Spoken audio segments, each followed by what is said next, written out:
Hello students, पिछली कक्षा में हम लोगों ने मैट्रिक्स के बारे में सामान्य जानकारी पढ़ी थी। मैंने आप लोगों से पूछा था बुक है आप लोगों के पास कि नहीं, किसी ने रिप्लाई नहीं किया। उसके सवाल लगाने के लिए भी बोला था कि सवाल लगा लीजिएगा। केवल दो मैट्रिक्स को, दो आव्यूहों को जोड़ना, घटाना और उनमें किसी स्केलर का मल्टीप्लाई करना था, बस इतना ही था। तो 3.1 एक्सरसाइज पे केवल इतना ही था, जोड़ना, घटाना या किसी स्केलर का उसमें मल्टीप्लाई करके फिर दोनों आव्यूहों को जोड़ना। तो मेरे ख्याल से वो आप लोगों से बन गया होगा। अभी भी अगर नहीं बना है, जो सवाल नहीं बना, तो आप लोग उसकी पिक्चर भेज सकते हो, सेंड कर सकते हो, ठीक है। अब अगली एक्सरसाइज पे 3.2 पे भी लगभग उसी तरह के सवाल दिए हैं। एक आध सवाल इसके हम देख लेते हैं कि क्या दिया हुआ है। जैसे 3.2 पे फर्स्ट क्वेश्चन दिया हुआ है, इस पे दिया हुआ है x plus Y equal to 1 minus 2 3 and 4। और दूसरा इक्वेशन दिया हुआ है, ये मान लो पहला इक्वेशन दिया हुआ है, दूसरा एक इक्वेशन दिया हुआ है x minus Y equal to 3 2 minus 1 0। ऐसे दिया हुआ है, ये दो इक्वेशन दिए हुए हैं, ये डायरेक्ट हल दिया हुआ है, ये इक्वेशन दिए हुए हैं। इनकी सहायता से हमको दो आव्यूहों x और y के मान निकालने हैं। ये आव्यूह है, आव्यूह को कैपिटल अक्षर से वैसे डिनोट करते हैं x plus y and x minus y, ठीक है। इन दोनों इक्वेशंस की सहायता से x और y का मान कैसे निकालेंगे, ये वैसे ही है जैसे हमारे पास हमने कक्षा 10 में समीकरण पढ़े थे इक्वेशंस को सॉल्व करने के लिए। हमारे पास बहुत सारी विधियां थी, 2-3 विधियां थी, प्रतिस्थापन, विलोपन। तो इसमें इसी तरह से करना है, या प्रतिस्थापन लगा लो या विलोपन। हम लोग विलोपन लगाते हैं, यहाँ पे x और y के दौरान कुछ नहीं है तो डायरेक्ट घटाया जोड़ सकते हैं। तो समीकरण 1 में 2 को जोड़ने पर, ठीक है, 2 को जोड़ने पर, दोनों को जोड़ेंगे जब, तो यहाँ देखेंगे x और x दोनों को जुड़ गए 2x, और ये तो घट गया। इधर भी इस तरह से जुड़ेगा 1 माइनस 2 3 4 प्लस 3 2 माइनस 1 0। ये हो गया 2x equal to, corresponding element जुड़ जाएंगे दोनों मैट्रिक्स के, एक जुड़ेगा 3 के साथ, तो ये हो गया 4 minus 2 plus 2 0 3 minus 1 2 and 4 plus 0 4। ये हो गया। अब ये 2 को उधर लेके जाएंगे, 2 इस तरह से उधर जाएगा, x इक्वल टू 1/2 4 0 2 4। अब इस 1/2 का अंदर गुणा कर देंगे, ये 1/2 एक स्केलर है, इसके अंदर गुणा हो जाएगा, दूसरा राशि है, ये हो जाएगा x इक्वल टू 4/2 4 गुणा 1/2 0 में करेंगे, कोई फर्क वैसे पड़ेगा नहीं, 0/2 2/2 और 4/2। तो यहाँ से x की वैल्यू आ गई, इसको काटेंगे तो 2 0 1 और 2, ठीक है। x का मान आने पर हम चाहे तो इस मान को इन दोनों इक्वेशन में किसी एक में रख देते हैं, या इसी समीकरण को जैसा भी जोड़ा वैसा घटा भी सकते हैं, कुछ भी कर सकते हैं। x का मान अगर मेरे पे रखते हैं, x का मान 1 में रखने पर 1 में रख दिए, ठीक है। x की जगह पे रख दिया 2 0 1 2 plus y equal to 1 minus 2 3 और 4। ये हो गया।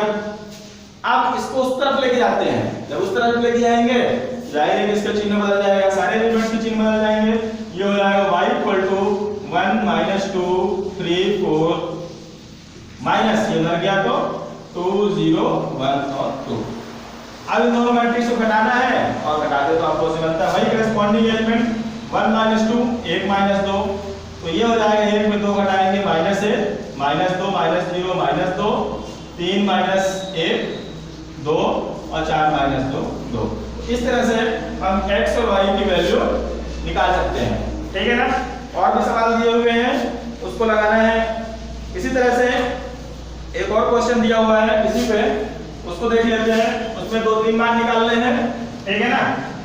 वो क्या दिया हुआ है, इसमें जो थर्ड क्वेश्चन दिया हुआ है बुक में, उसमें लिखा हुआ है यदि, या हम डायरेक्ट हल में लिखते हैं, ऐसा दिया हुआ है x + 3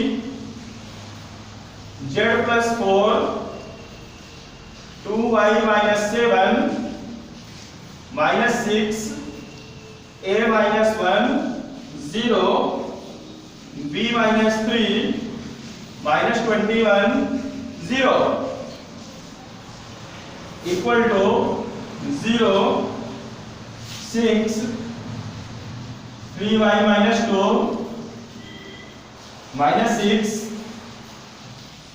-3 2c + 2 2b + 4 -21 and 0 ये दिया हुआ है। इसमें दिया हुआ है क्वेश्चन में, आगे इसमें वैल्यू निकालनी है a b c x y और z का। Find the value a b c x y and z। इस मैट्रिक्स की सहायता से a b c x y z की वैल्यू निकालनी है। तो यहाँ पे दो मैट्रिक्स दी हुई है, एक इधर दी है एक इधर, और दोनों के बीच में बराबर का चिन्ह लगा है। बराबर का चिन्ह इसके रहने का मतलब ये हुआ कि दोनों तरफ के अवयव बराबर हैं। अवयव बराबर है मतलब उसके संगत एलिमेंट बराबर है। संगत एलिमेंट मतलब x + 3 इसके बराबर है, इसके बराबर, ये इसके बराबर। तो यहाँ से हम मान निकाल सकते हैं, यानी सकते हैं चूंकि दोनों अवयव या अवयवों की समानता से, अवयवों की समानता से ये हो गया x + 3 = 0। यहां से 3 को उधर लेके जाएंगे, x = -3 हो जाएगा। z + 4 = 6 दिया हुआ है, ये हो जाएगा z बराबर 6 - 4, तो z = 2 हो गया। यहाँ पे 2y - 7 = 3y - 2, सारे करस्पॉन्डिंग एलिमेंट इक्वल है। यहाँ से y की वैल्यू हम निकाल लेंगे। ये जाना गया 2y - 3y बराबर -2, इसको उधर ले गए +7, ये हो जाएगा -y = 5, तो y = हो जाएगा -5। फिर उसके बाद किसकी वैल्यू निकालनी है, a की निकालनी है। इससे कोई मतलब नहीं है, देखो यहाँ पे -6 है, यहाँ पे -6, ये इसीलिए दिया हुआ है कि ये दोनों अवयव बराबर है। इसका ये एलिमेंट इस एलिमेंट के बराबर दिख रहा है, ठीक है। a - 1 ये बराबर हो जाएगा -3 के, तो a बराबर यहाँ से हमको मिल जाएगा -2 0 2c + 2 2c + 2 = दिया हुआ है 0, ये दो को उधर लेके जाएंगे, 2c = -2, तो c = हो जाएगा -2/2 मतलब -1। उसके बाद नेक्स्ट 2b + 4 = b - 3 दिया हुआ है, b - 3 = 2b + 4, 2b इधर लेके आते हैं, तो b इधर आया माइनस में हो गया, 4 ये उधर गया प्लस में हो गया, ये हो गया -b = 7, मींस b = -7। b का भी मान आ गया। फिर यहाँ देखो -21, यहाँ पे -21 लिखा हुआ है, यहाँ 0 लिखा हुआ है, यहाँ भी 0 लिखा हुआ है। इस तरह जो भी वैल्यू हमको निकालनी थी x y z a b और c की वैल्यू इस तरह से निकाली जा सकती है। इसमें और भी सवाल दिए हुए हैं, तो आप लोग अपनी नोटबुक में करना है, ठीक है ना। इसके बाद अगली एक्सरसाइज में चलते हैं। डायरेक्ट एक्सरसाइज दी हुई है, उसमें भी कुछ सवाल दिए हुए हैं 3.3 पे, इसको भी देखते हैं। इसमें फर्स्ट क्वेश्चन दिया हुआ है, एक 2/3 अवयव की रचना कीजिए जिसकी i वीं पंक्ति और j वें स्तंभ का अवयव इस तरह से दिया हुआ है। इसमें फर्स्ट क्वेश्चन के फर्स्ट में दिया है aij = 2i + 3j/2। ये जो aij है, ये किसी भी अवयव का व्यापक एलिमेंट से, मतलब इसी से हम कोई भी अवयव की रचना कर सकते हैं, ठीक है ना। अब हमको बनाना किस तरह का अवयव है, 2 × 3 का। 2 × 3 का अवयव ये जानते हो कि 2 × 3 में 2 मतलब ये रो को रिप्रेजेंट करता है। रो मतलब जो भी अवयव बनेगा उसमें पंक्तियां कितनी होंगी, 2 होंगी, और कॉलम कितने होंगे, 3। कुछ इस तरह से a11 a12 a13 A21 A22 A23। ये 2 क्रॉस 3 का मैट्रिक्स है, 2 पंक्तियां और 3 स्तंभ। इसी तरह की इस सवाल में हमको एक मैट्रिक्स की रचना करनी है और देखना है कि उसके एलिमेंट कैसे आते हैं, ठीक है ना। तो फर्स्ट हमारा एलिमेंट क्या होता है, A11। 11 का मतलब I की जगह पर भी 1 रखना है और J की जगह पर भी 1 रखना है। तो इसको ऐसे डायरेक्ट करते हैं, A11 इक्वल टू I की जगह पे 1 रखेंगे और J की जगह पे भी 1 रखेंगे, ठीक है। इस तरह से 2 into 1 plus 3 into 1 upon 2, कुल मिला के हमको मिल जाएगा 5 upon 2 हल करेंगे तो। इसी तरह से बाकी के एलिमेंट भी निकाल लेंगे। A12 12 का मतलब I की जगह पे 1 ही रखना है, I की जगह पे 1 ही रखना है। 2 into 1 plus 3 into J की जगह पे रखना है, 2 रखना है, Aij, ये 2 upon 2, ये हो गया 2 और 6 8/2 बराबर 4। फिर और चलते हैं, A13 भी निकालना है हमको, A13 भी निकाल लिया। 2 into 1 I की जगह पे 1 ही रहेगा और J की जगह पे क्या हो जाएगा, 3 हो जाएगा upon 2, ये हो गया 2 plus 9 upon 2 means 11 upon 2। इसके बाद अब फिर से आगे चलते हैं, A21 मतलब I की जगह पर 2 रखना है, तो ये हो गया 2 गुणे 2 प्लस 3 गुणे 1/2, ये हो जाएगा हमारा 2 दूनी 4 प्लस 3/2 बराबर 7/2। A22 मतलब I की जगह पे भी 2 रखना है और J की जगह पे भी 2 रखना है, तो ये हो जाएगा 2 गुणे 2 प्लस 3 गुणे 2, यही पर रखना है, सब कुछ इस पे रखते जाना है, ठीक है ना। ये हो गया 4 प्लस 6 अपॉन 2 मीन्स आ जाएगा 5। फिर इसके बाद है A23 मतलब I की जगह पे तो 2 ही रखना है और J की जगह पे इस बार 3 रख देना है,